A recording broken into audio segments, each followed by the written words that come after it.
তো হে ভিউয়ার্স, কেমন আছেন সবাই? আশা করব সবাই ভালো আছেন। তো আজকে আমরা এক্সপ্লেন করছি the cold light off the day মুভিটা। আর এই মুভিটা বানানো হয়েছে খুবই সুন্দর একটা গল্প নিয়ে। তো এই জন্য আমি বলবো ভিডিওটা শেষ পর্যন্ত দেখার জন্য, আর নয়তোবা অনেক কিছুই মিস করে ফেলবেন। তো চলুন কথা না বাড়িয়ে শুরু করি আজকের ভিডিও। তো এই গল্পের শুরুতে আমরা দেখতে পারি উইল শ নামের একটা লোককে, যে কিনা তার ফ্যামিলির সাথে ছুটি কাটানোর জন্য স্পেনে যাওয়ার প্রিপারেশন নিচ্ছিল। আর যখন সে ফাইনালি প্লেন দিয়ে স্পেনে চলে আসে, তখন তার বাবা মার্টিন তাকে রিসিভ করার জন্য আসে। আসলে আমরা জানতে পারি মার্টিন হচ্ছে গিয়ে একজন আর্টিস্ট, তবে তাদের বাবা ছেলের মধ্যে খুব বেশি একটা মিল নেই।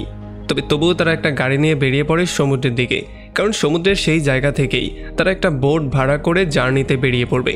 এখন যখন তারা রাস্তায় গাড়ি দিয়ে ড্রাইভ করে যাচ্ছিল, তখন তার বাবা এই ব্যাপারটা লক্ষ্য করে যে উইল সবসময় তার ফোনের মধ্যেই ব্যস্ত থাকে। সে বারবার করে তার ফোনের মধ্যে কি যেন একটা করে। তবে যাই হোক, এরপরে ফাইনালি যখন তারা সেই সমুদ্রের পাড়ে চলে আসে, তখন এখানে তার মা লিসা আর তার বাকি ফ্যামিলি মেম্বার তাকে ওয়েলকাম করে। এরপরে যখন রাতে তারা সবাই একসাথে বসে ডিনার করছিল, তখনও উইল ফোনই টিপছিল। আর এই ব্যাপারটার জন্য মার্টিন প্রচণ্ড রাগ করে। তবে যাই হোক, পরদিন সকালবেলা মার্টিন তার সমস্ত ফ্যামিলিকে নিয়ে এই নৌকা নিয়ে বেরিয়ে পড়ে সমুদ্রের জার্নির মধ্যে। তবে সেখানেও উইল তার ফোনই চাপছিল। আর এই জন্য যখন সে একটু অমনোযোগী হয়ে যায়, তখন তার একটা ভুলের জন্য তার ভাই জশের গার্লফ্রেন্ড ডারা একটু আহত হয়ে যায়। আর এই ব্যাপারটার জন্য মার্টিন তার উপরে প্রচণ্ড রাগ করে।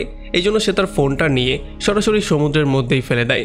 এইটার জন্য যদিও উইলও তার উপরে প্রচণ্ড রাগ করে, তবে এখন আর করার কিছুই নেই, কারণ ফোনটা তো ফেলেই দিয়েছে।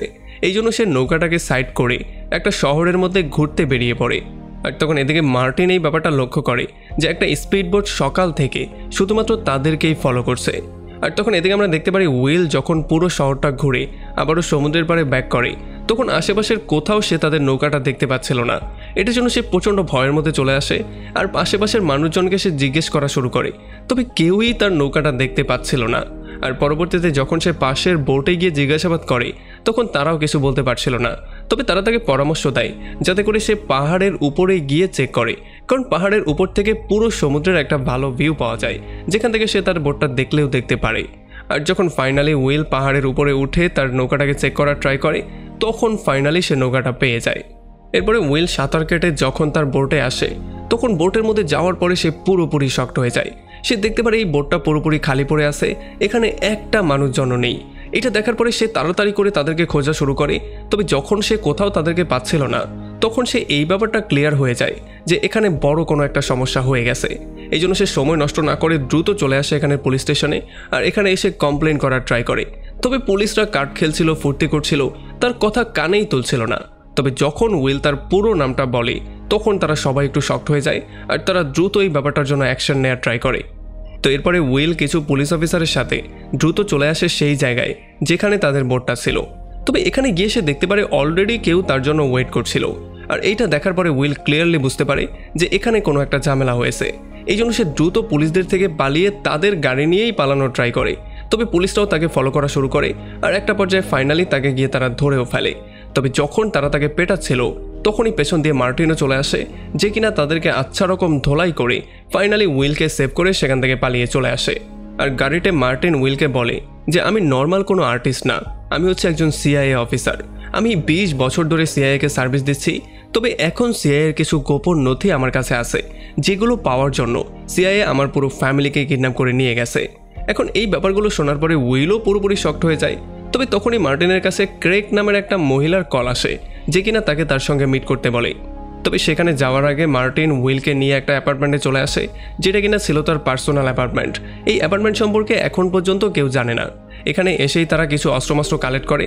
আর ফাইনালি দিয়াগো নামের একটা লোকের জন্য একটা মেসেজ দিয়ে সেখান থেকে বেরিয়ে চলে আসে। আর তখন এদিকে আমরা দেখতে পারি একটা স্নাইপার ছাদের উপরে তার রাইফেল নিয়ে পুরোপুরি রেডি হয়েছিল যে কখন মার্টিন আসবে আর কখন সে তাকে শ্যুট করে উড়িয়ে দিবে। আর যখন এখানে মার্টিন চলে আসে, তখন সে উইলকে এটা বলে দেয় যে যদিও ক্র্যাক আমার বন্ধু, তবে তবুও সেফটির জন্য তোমার গাড়ির মধ্যেই থাকা উচিত। আমার সাথে যাই হয়ে যাক, তুমি বের হবে না। আর এরপরে যখন সে ক্র্যাকের সাথে মিট করতে যায়, তখন ক্র্যাক তাকে বলে যে তুমি যে সুটকেসটাকে নিয়ে গেছো, তুমি সেই সুটকেসটা কিডন্যাপারকে দিয়ে দাও, কারণ যদি তুমি কিডন্যাপারকে দিয়ে দাও তাহলেই সে তোমার ফ্যামিলিকে ছাড়বে। আর এটা শোনার পরে মার্টিন বলে আচ্ছা ঠিক আছে, এই ব্যাপারটা নিয়ে আমি চিন্তা করব। তবে এইটা বলে যখন সে সেখান থেকে চলে আসছিল, তখনই হঠাৎ করেই কেউ একজন তার উপরে শ্যুট করে দেয় আর তাকে সেখানে মেরে ফেলে। যখন উইল এই ব্যাপারটা দেখতে পারে তখন সে পুরোপুরি শক্ট হয়ে যায়। সে দ্রুত তার বাবাকে সেভ করতে চায়, তবে যখন সে সেখানে যায় তখন তার উপরেও গোলাগুলি করা শুরু হয়ে যায়। আর এই ব্যাপারটা দেখার পরে সে দ্রুত মার্টিনের পিস্তলটা আর তার মোবাইলটা নিয়ে সেখান থেকে দৌড়ে পাশে লুকিয়ে পড়ে। আর তখনই তার মোবাইলে একটা কল চলে আসে, যেখানে কিডন্যাপার তার বাবাকে টম নামে ডাকছিল। এখন যখন তারা কথাবার্তা বলার ট্রাই করছিল তখনই এখানে পুলিশ চারপাশ দিয়ে তাদেরকে ঘিরে ফেলে আর তাদের উপরে শ্যুট করা শুরু করে। তবে এই গোলাগুলির মধ্যে সেই কিডন্যাপার একটা পুলিশকেও শ্যুট করে মেরে ফেলে। তবে পুলিশদের মনে হয় যে এই কাজগুলো উইল করছিল, এই জন্য তারা উইলকে ফলো করা শুরু করে আর তার উপরে শ্যুট করা শুরু করে। তবে কোনো রকমে উইল পুলিশকে ফাঁকি দিয়ে একটা ওয়াশরুমের মধ্যে চলে আসে, যেখানে নিজেকে ফ্রেশ করে ফাইনালি সে ভিন্ন একটা প্ল্যান নিয়ে চিন্তা করা শুরু করে। সেই সমস্ত ব্যাপারগুলো থেকে কিভাবে বের হবে সেই সমস্ত ব্যাপারগুলো নিয়ে সে চিন্তা করা শুরু করে। তো এরপরে উইল চলে আসে আমেরিকান অ্যাম্বাসিতে। এখানে এসে যখন সে কথাবার্তা বলে তখন এখানে স্পেশাল এজেন্টও তার কোনো সাহায্য করতে চায় না। আসলে এখানে সমস্যাটা হচ্ছিল এইটা যে মার্টিন নামের কোনো লোকের রেকর্ডই তাদের কাছে ছিল না, যেহেতু মার্টিন ছিল একজন স্পেশাল এজেন্ট। এই জন্য না তারা তার কোনো সাহায্য করতে পারবে, বরং সে তাকে বলে যে একটা পুলিশকে মারার কেস অলরেডি তোমার উপরে হয়ে গেছে, এখন তুমি যদি চাও তাহলে বড়জোর আমি তোমার জন্য একটা উকিল অ্যাপয়েন্টমেন্ট করতে পারি। তবে এই সমস্ত ব্যাপারগুলোতে যখন উইল প্রচণ্ড ডিস্টার্ব হয়েছিল তখনই তাকে এসে খবর দেয়া হয় যে নিচে তার সঙ্গে কেউ মিট করতে এসেছে। আর যখন উইল দৌড়ে নিচে আসে তখন সে দেখতে পারে তার বাবার ফ্রেন্ড ক্রেগ তার সাথে মিট করতে এসেছে। আসলে এখানে ক্রেগ তার বাবার সম্পর্কে এবং তার সম্পর্কে এমন এমন কিছু ইনফরমেশন তাকে দেয় যেগুলো শুধুমাত্র মার্টিনের কোনো স্পেশাল বন্ধুরই জানার কথা। আর এরপরে ক্রেগ তাকে বলে যে আমি তোমার বাবাকে খুন করিয়েছি কারণ সে আমাকে ধোঁকা দিয়েছে। এখন যখন ক্রেগ তাকে বলে যে আমি তোমাকে সমস্ত ব্যাপারটা খুলে বলবো তখন উইল তার গাড়িতে উঠে পড়ে। গাড়িতে ওঠার সঙ্গে সঙ্গেই ক্রেগ তাকে বলে যে তোমার বাবা এই সুটকেসটা চুরি করে একটা বিশাল বড় ভুল করেছে, এই জন্য তাকে বাধ্য হয়েই আমাকে মারতে হয়েছে। এখন আমি চাই তুমি সেই সুটকেসটা খুঁজতে আমাকে সাহায্য করো। তবে এগুলো শোনার পরে উইল এখানে বমি বমি ভাব দেখায়, এই জন্য উইল গাড়ি থেকে বের হয়ে তার সিকিউরিটিকে ধোকা দিয়ে দৌড়ে সেখান থেকে পালিয়ে যায়। আর এরপর সে একটা বাসে গিয়ে ওঠে। তবে তখনই কিডন্যাপার তাকে আবারও কল দেয় আর সেও তার কাছে সেই সুটকেসটাই চাওয়া শুরু করে। তবে উইল কিছুই বুঝতে পারছিল না কোথা থেকে সে সুটকেসটা দিবে। তবে ফোনটা কেটে দেওয়ার পরে সে দেখতে পারে তার বাবার মোবাইল থেকে বারবার করে দিয়াগো নামের একটা লোককে ফোন দেওয়া হয়েছিল। এই জন্য সে ফাইনালি দিয়াগোর সাথে মিট করার সিদ্ধান্ত নেয়। তবে যখনই সে দিয়াগোর সাথে মিট করতে চলে আসে তখন সে দেখতে পারে একটা খনি অলরেডি তার জন্য ওয়েট করছিল। এখন যখন সেই খনি তার উপর আক্রমণ করে দেয় তখন তার নিজের জীবনটা তাকে সেভ তো করতে হয়ই, বরং লুসিয়া নামের একটা মেয়ের জীবনও তাকে সেভ করতে হয়। এখন ফাইনালি এই খনিকে কোনো রকমে শেষ করার পরে সে লুসিয়াকে বলে যে আমি দিয়াগোর সাথে মিট করতে চাই।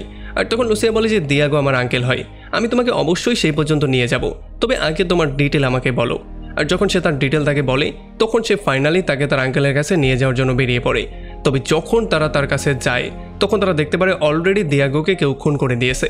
এটার জন্য লুসিয়া প্রচণ্ড ভয় পেয়ে যায় আর সে চিৎকার চেঁচামেচি করা শুরু করে। তবে কোনো রকমে উইল তার মুখটা বন্ধ করে যখন চারপাশের শব্দগুলো ভালো করে শোনার ট্রাই করে তখন সে রান্নাঘর থেকে একটা শব্দ পেয়ে যায়। এই জন্য সে লুকিয়ে লুকিয়ে রান্নাঘর পর্যন্ত চলে আসে। তবে এখানে এসে সে দেখতে পারে এটার অন্য কেউ না, এটা হচ্ছে গিয়ে ক্র্যাক নামের সেই মহিলাটা আর তার কিছু চালাবেলা। আর এখানে ক্র্যাক তাকে বলেও দেয় যে দিয়াগোর কাছে আমরা একটা স্পেশাল ইনফরমেশন চাচ্ছিলাম, তবে দিয়াগো কোনোভাবেই আমাদেরকে সেই ইনফরমেশনটা দিতে চাচ্ছিল না, এই জন্য বাধ্য হয়ে তাকেও আমাকে মারতে হয়েছে। এখন এইটা শোনার সঙ্গে সঙ্গে লুসিয়া তাদের উপরে শ্যুট করে দেয়। আর এই ব্যাপারটার সুযোগ নিয়ে তারা দুজন দ্রুত সেখান থেকে ছাদে চলে আসে। এরপর একটা তারের সাহায্যে লুসিয়া আর উইল নিচে চলে আসে আর লুসিয়া একটা স্কুটারে বসিয়ে দ্রুত সেখান থেকে পালিয়ে চলে যায়। আসলে আমরা জানতে পারি ক্রেগ এখন পর্যন্ত উইলকে মারতে চায়, কারণ মার্টিনকে যে খুন করা হয়েছিল সেটার একমাত্র সাক্ষী হচ্ছে গিয়ে উইল। আর এদিকে যখন লুসি স্কুটার ড্রাইভ করে যাচ্ছিল তখন উইলের অবস্থা খারাপ হয়ে যায় আর সে স্কুটার থেকে পড়ে যায়। আর যখন লুসি দৌড়ে গিয়ে চেক করার ট্রাই করে তখন সে দেখতে পারে সে একটা গুলি খেয়েছে। এই জন্য সে তাকে আবারও স্কুটারে উঠায় আর দ্রুত তার একটা ফ্রেন্ডের বাসায় নিয়ে আসে। এখানে তারা দুই বান্ধবী মিলে কোনো রকমে উইলের চিকিৎসা করে, যদিও উইলের অবস্থা খুবই খারাপ হয়েছিল। আর এরপরে যখন উইল জ্ঞান ফিরে পায় তখন লুসিয়া এসে তাকে জিজ্ঞেস করে যে আসলে এগুলো হচ্ছেটা কি।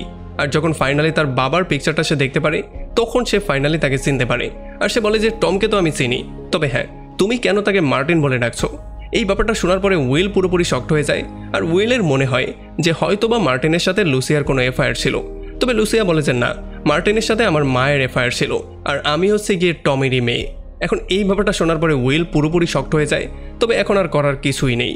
এই জন্য ফাইনালি তার ফ্যামিলির সমস্ত ব্যাপারটা বলার পরে সে তার ফ্যামিলিকে সেভ করার জন্য লুসিয়াকেও সঙ্গে যাওয়ার জন্য বলে। তবে যেহেতু এটা হচ্ছে গিয়া খুবই ভয়ঙ্কর একটা মিশন, এই জন্য লুসিয়া তাকে সরাসরি না করে দেয়। তবে সে তাকে একটা লোকেশন দিয়ে দেয়, যেই লোকেশনে সে তার মিশন শেষ করার পরে চাইলে তার সঙ্গে মিট করতে আসতেই পারে। তো এরপরে উইল চলে আসে কিডন্যাপারের বলা সেই লোকেশনে। তবে এখানে যাওয়ার সঙ্গে সঙ্গেই তার একটা গাইডের সাথে দেখা হয়, যে তাকে রাস্তা দেখিয়ে সামনের দিকে নিয়ে যায়। আর যখনই তারা একটা গাড়িতে ওঠে, তখনই কিছু লোক তার উপরে আক্রমণ করে দেয় আর তাকে সেখানে বেহুশ করে ফেলে। আর এরপরে যখন সে জ্ঞান ফিরে পায়, তখন সে দেখতে পারে সে একটা রুমের মধ্যে বন্দি, তাকে চেয়ারের সঙ্গে বেঁধে ফেলা হয়েছে আর তার সামনে তার পুরো ফ্যামিলি। তখন কিডন্যাপার তাকে সমস্ত ব্যাপারটা বলে। সে বলে যে তোমার বাবা মার্টিন একটা সুটকেস চুরি করেছে, যেটা কিনা সিআইয়ের জন্য খুবই ক্রুশিয়াল একটা সুটকেস ছিল। তবে তোমার বাবার তখনই মনে হয়েছিল যে হয়তোবা এই সুটকেসের ইউজ করে সিআইয়ের মধ্যে এমন কিছু লোক আছে যারা দুনিয়ার মধ্যে ধ্বংসযজ্ঞ চালাবে। এই জন্য সে আর সুটকেসটা সিআইকে দেওয়ার সিদ্ধান্ত নেয়নি। তবে এখন যেহেতু মার্টিনেরও খুন হয়ে গেছে, এই জন্য এখন এই সুটকেসটা ক্র্যাকের হাতে চলে গিয়েছে। আর সে তাকে এইটাও বলে যে আমি তোমার ফ্যামিলিকে ঠিক তখনই মুক্তি করে দেব যখন তুমি আমাকে সেই সুটকেসটা এনে দেবে। এর আগে তোমার ফ্যামিলি আমার জিম্মাই থাকবে। এরপরে কিছু গুন্ডা তাকে ধরে একটা গাড়িতে করে একটা রাস্তা এনে ফেলে দিয়ে সেখান থেকে চলে যায়। আর এরপর সে চলে আসে সেই ক্লাবে যেখানে লুসিয়া তার সঙ্গে মিট করতে চেয়েছিল, মানে যেই লোকেশনটা তাকে দেয়া হয়েছিল। আর এখানে ক্র্যাককে ধরার জন্য লুসিয়ার কাছে উইল সাহায্য চায়। আর লুসিয়াও তার সমস্ত ফ্রেন্ডদেরকে এখানে ডেকে নিয়ে আসে। উইল তাদের সবাইকে একটা প্ল্যানিং বলে। সে বলে যে আমি আমার ক্রেডিট কার্ডের ইউজ করব, আর এই খবরটা ক্র্যাক খুব দ্রুতই পেয়ে যাবে। এই জন্য সে আমাকে ধরার জন্য পাগল হয়ে এখানে আসবে, কিন্তু উল্টো আমরা তাকে ধরে ফেলবো আর তার থেকে সুটকেসটা দ্রুত নিয়ে সেখান থেকে পালিয়ে যাব। আর ফাইনালি হয়ও এমনটা। যখনই উইল ক্রেডিট কার্ডের ইউজ করে, তখনই ক্র্যাকের লোকজন এই খবরটা পেয়ে যায়। তারা দ্রুত চলে আসে ক্লাবের মধ্যে আর তারা এসে উইল আর তার লোকজনের উপর আক্রমণ করে দেয়। তবে উইলের বন্ধুবান্ধবরাও এত দুর্বল ছিল না, তারা উল্টো তাদেরকে পেটানো শুরু করে আর একটা স্পেশাল লোককে ধরেও ফেলে। এরপরে তারা একটা স্পেশাল রুমের মধ্যে নিয়ে সেই লোকটাকে আচ্ছা রকম ধোলাই করে তার থেকে খবর বের করার ট্রাই করে। ক্র্যাক কোথায় আছে, কোন জায়গায় সুটকেসটা রাখা হয়েছে, এই খবরগুলো তাকে পিটিয়ে বের করার ট্রাই করে। তবে এই লোকটা কোনোভাবেই মুখ খুলছিল না। আর এগুলোতে উইল ক্লিয়ারলি বুঝতে পারে যে তাকে পিটিয়ে কোনো কাজ হবে না। এই জন্য সে বাইরে গিয়ে তার সমস্ত বন্ধুবান্ধবদেরকে বলে দেয় তাকে ফ্রি করে দেওয়ার জন্য, কারণ সেটা খুব ভালো করেই জানতো যে এখান থেকে ফ্রি হওয়ার সঙ্গে সঙ্গে সে প্রথমেই যাবে ক্যারেকের কাছে।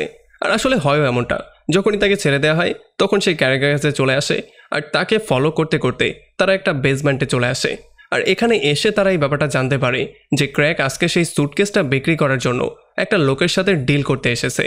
এই জন্য তারা বেসমেন্টের মধ্য থেকে লুকিয়ে লুকিয়ে তার কাছে যাওয়ার ট্রাই করে। আর আমরা দেখতে পারি একটা গাড়ির মধ্যে লুসিয়া ওয়েট করছিল। তবে তখন এখানে কিডন্যাপারের দলটাও চলে আসে, যারা কিনা লুসিয়াকে জোর করে কিডন্যাপ করে নেয়। আর এরপর তারা উইলকে ধরে তার কাছ থেকে সুটকেসটা চাওয়া শুরু করে। আর যখন তারা এখানে আর্গুমেন্ট করছিল, তখন এই কথার শব্দের জন্য ক্র্যাকও পুরোপুরি সাবধান হয়ে যায়। এই জন্য সে সামনের পার্টের উপরেই শ্যুট করে দেয় আর সেই সুটকেসটা নিয়ে সেখান থেকে দৌড়ে পালিয়ে যাওয়ার ট্রাই করে। তবে তখনই এখানে ভয়ঙ্কর গোলাগুলি শুরু হয়ে যায়, চারপাশ থেকে গুলির বৃষ্টি বওয়া শুরু হয়ে যায়। তবে আমরা দেখতে পারি উইল বাকি সবার উপরে শ্যুট করে কোনো রকমে প্রথমে গিয়ে লুসিয়াকে সেভ করে। তবে এই সুযোগটা নিয়ে ক্র্যাক সেই সুটকেসটা নিয়ে সেখান থেকে পালিয়ে যায়। তবে উইলও দ্রুত ক্যারেককে ফলো করা শুরু করে। আর এই ফলো করতে গিয়ে রাস্তায় তারা অনেকগুলো গাড়িকে ড্যামেজ করে দেয়। তবে একটা এক্স্যাক্ট লোকেশনে গিয়ে যখনই উইল ক্যারেকের গাড়ির উপরে গাড়িটা উঠিয়ে দিতে যাচ্ছিল, তখনই ক্যারেক তার গাড়িটা ঘুরিয়ে ফেলে আর উইলের গাড়িটা গিয়ে একটা দোকানের মধ্যে ঢুকে পড়ে। আর এরপরে ক্র্যাক বাইরে বেরিয়ে এখানে একটা ভয়ঙ্কর পরিস্থিতির সৃষ্টি করার জন্য নিরীহ মানুষদের উপরে শ্যুট করা শুরু করে। আর এই ব্যাপারটার জন্য এখানে একটা হট্টগোল শুরু হয়ে যায়। আর যখন উইল গাড়িটা বের করে সেখান থেকে পালিয়ে যাওয়া শুরু করে, তখন ক্র্যাকও তাকে ফলো করা শুরু করে। এরপরে খুব শীঘ্রই তাদের দুজনের মধ্যে মারামারি শুরু হয়ে যায়। আর যখন তারা একে অন্যের গাড়িকে ফেলে দেওয়ার ট্রাই করে, তখন ফাইনালি তাদের মধ্যে অ্যাক্সিডেন্ট হয়ে গেলে উইলের গাড়িটা সেখানেই উল্টো হয়ে যায়। আর যখন উইলকে এমন আহত অবস্থায় ক্র্যাক দেখতে পারে, তখন সে তাকে নিয়ে হাসাহাসি করা শুরু করে আর তাকে সে শ্যুট করে মেরে ফেলারই ট্রাই করে। তবে তার আগে সে তাকে বলে যে তুমি এখন আর কখনোই সুটকেসটা সেভ করে তোমার ফ্যামিলিকে সেভ করতে পারবে না। আর এটা বলে যখনই সে তাকে গুলি করতে যাচ্ছিল, তখনই পেছন থেকে কেউ একজন তাকে গুলি করে দেয়। আর উইল দেখতে পারে যে কিডন্যাপার তার দলবল নিয়ে এখানে অলরেডি পৌঁছে গিয়েছিল আর তারা ক্র্যাককে মেরে সুটকেসটা নিয়ে সেখান থেকে চলে যাচ্ছে। আর এরপরে কিডন্যাপার নিজে উইলকে তার সঙ্গে করে তার ফ্যামিলির কাছে নিয়ে আসে। আর রাস্তায় সে তাকে এইটাও বলে দেয় যে তোমার বাবা ছিল খুবই ভয়ঙ্কর আর খুবই চালাক একজন অফিসার, আর এখন সে উপর থেকে তোমার উপরেও প্রাউড ফিল করছে, কারণ ফাইনালি তুমি তোমার ফ্যামিলিকে সেভ করেই ফেলেছো। তো এরপরে পরদিন সকালবেলা হসপিটালের বাইরে তার সঙ্গে একটা এজেন্ট এসে মিট করে।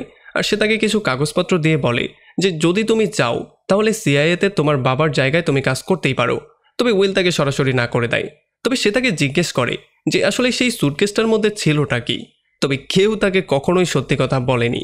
আর এরপরে ফাইনালি উইল তার মা আর ভাইকে লুসিয়ার সঙ্গে মিট করিয়ে দেয়, কারণ শত হলেও লুসিয়া হচ্ছে তারই বোন, আর তারাও তাকে খুবই আপন করে নেয়, আর সেও হয়ে যায় তাদের ফ্যামিলির একটা পার্ট। আর এমনই একটা ইন্টারেস্টিং পয়েন্টে এই পুরো মুভিটা এখানে শেষ হয়ে যায়। তো আমাকে কমেন্ট করে জানান কেমন লাগলো ভিডিও। যদি ভালো লাগে তাহলে অবশ্যই একটা লাইক করবেন, আর যদি এখনও আমাদের চ্যানেলটা সাবস্ক্রাইব করে না থাকেন তাহলে প্লিজ করে ফেলুন। তো আমাদের দেখা হবে অন্য কোনো ভিডিওতে অন্য কোনো একদিন। Till then, take care.